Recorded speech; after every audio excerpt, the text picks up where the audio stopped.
What's up, guys, and welcome to an all new episode of the King's Corner, where today I'll be reviewing Indiana Jones and the Dial of Destiny. Don't worry, this is a non spoiler review of a film that I've been very excited about. It's my most anticipated movie of 2023. Been hearing a lot of reviews coming out of Cannes and the premiere, and people seeing screenings of it, and the Rotten Tomato score. So everything you get leading into it, you go, okay, I'm gonna go into this with a complete open mind. Hopefully, it's not a disappointment. And guess what? This certainly was not a disappointment. Indiana Jones and the Dial of Destiny is better than Kingdom of the Crystal Skull, which I would give like a 3 out of 5 stars. We just rewatched that again today. I think that movie has its problems. It has its moments, its good moments, and it's like very middle of the road for me. Is it watchable? Yes, it is watchable.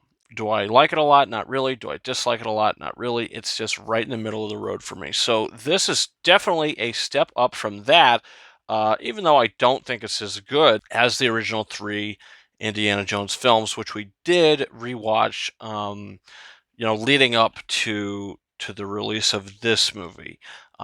So this film, look, it follows Indiana Jones like 10 years after the last film, 10 to 15 years after, something like that. The movie came out in 2008 to 2023. So that's where we're at. He's retiring. He's kind of miserable with his life and what he's going through, what he's dealing with. We see a very almost defeated old man, to where we kind of get more into that later on in the film.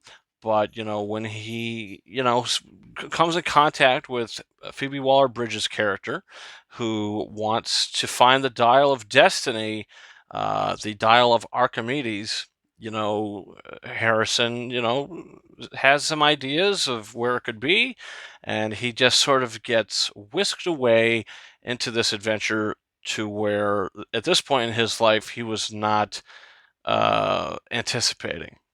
As he says in the trailers, maybe those days have come and gone. But in this film, guess what? He gets thrust back into it. He's got the iconic costume back on, and this is a film about a man sort of rediscovering who he is. He is, incredible in this film. And I mean Harrison Ford. This might be my favorite performance of his as Indiana Jones. He's got some really good emotional moments with the comedy, his facial expressions, everything he's doing in this. It feels like this character, and this character at an older age. I mean, he's aged, he's 80 something years old, but he's fantastic in this movie. And the action stuff, all of it, I thought was really good. Phoebe Waller-Bridge as Helena, I thought was great too. When you meet her, you don't really know what you're going to get yourself into. The first like 20 minutes of that character, you go, okay, what's going on here? What kind of character is this? But as the film progresses, you get it. This is a fully layered character. She's just not she's not just one note, and I really appreciated that. And I thought Phoebe Waller-Bridge was great in this movie, and she had excellent chemistry with Harrison Ford. Mads Mikkelsen as the villain. Look, I wasn't too hot on him in Fantastic Beasts when he played Grindelwald. Here, he is so good. Like, he has some scenes towards the end of this movie to where his performance is like, damn, this is actually kind of getting me.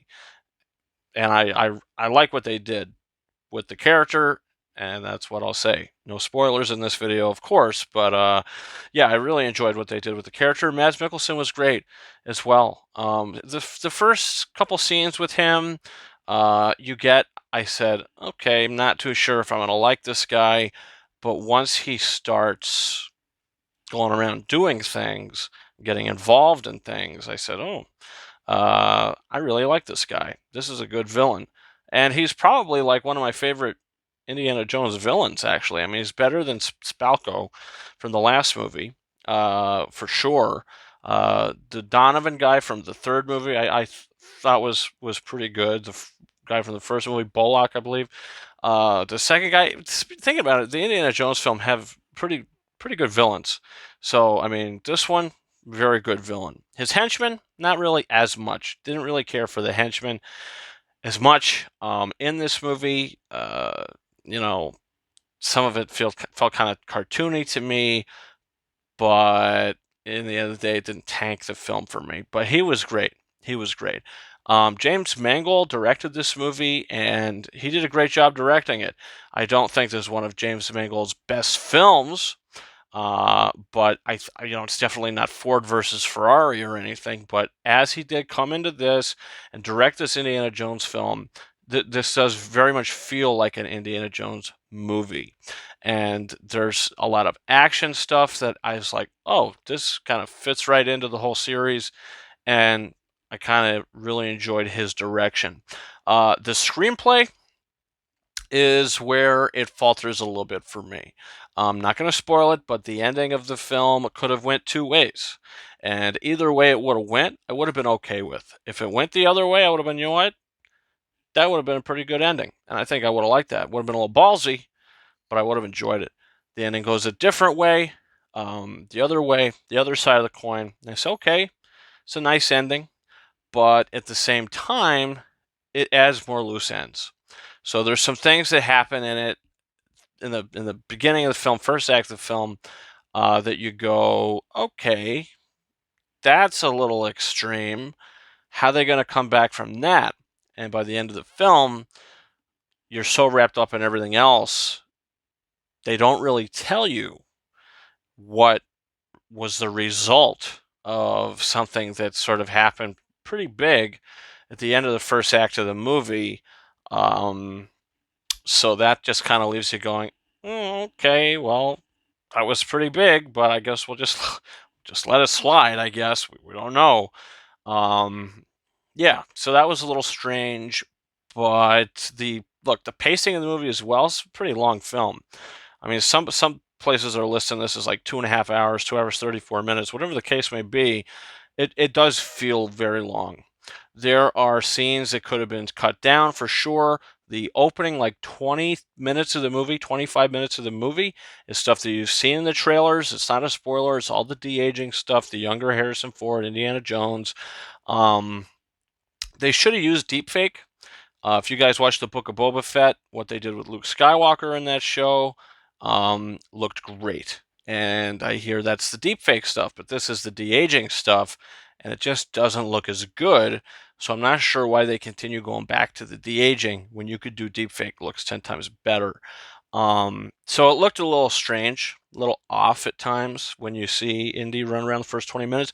Also, they didn't de-age his voice. They de-aged his face, but they didn't de-age his voice. It's still 80-year-old Harrison Ford speaking. So it was a little strange, a little off-putting. You meet the Basil character, who I thought was pretty cool.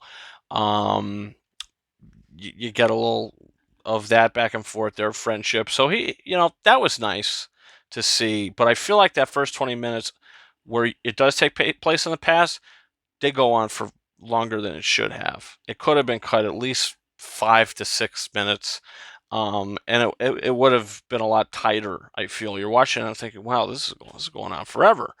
So it's a very long prologue that I certainly think could have been cut, and things throughout the film could have been cut. One thing could have been cut in particular that would have completely cut out the loose ends at the end of the film.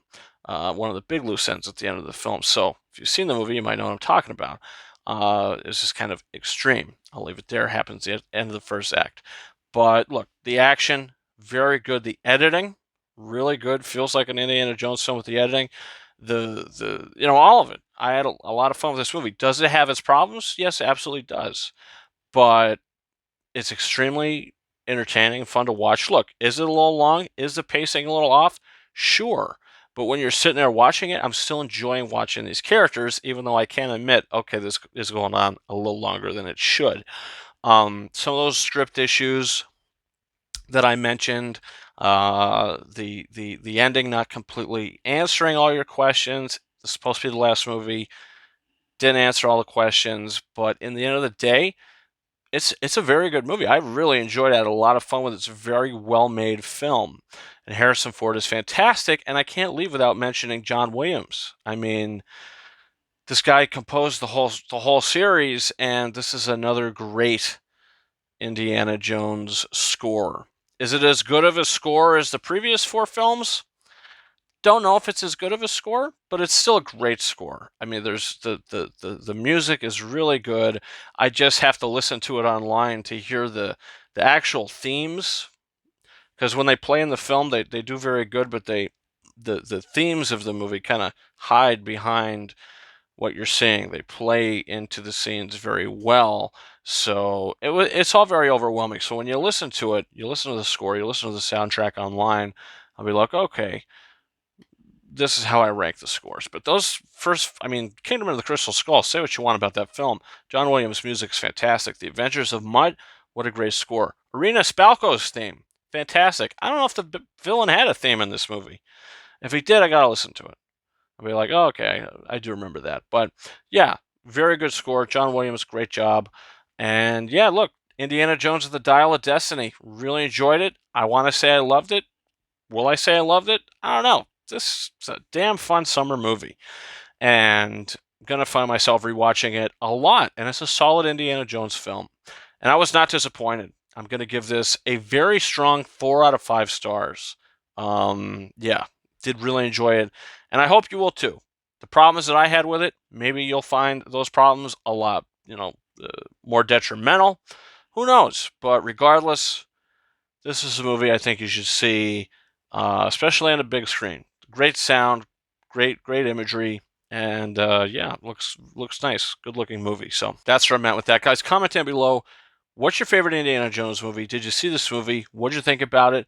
Don't forget to hit that subscribe button for new episodes of The King's Corner, which come every week, at least once a week, where I talk about some of the new release films of the year, new release films of the week. Try to catch as many films as I can. It's kind of hard seeing everything as quickly now because I got a newborn, so I'm still trying to do all that. We got a weekly live show. We took the week off this past Wednesday. We'll be back with some digital copy codes for you guys. Don't forget to follow me on Facebook.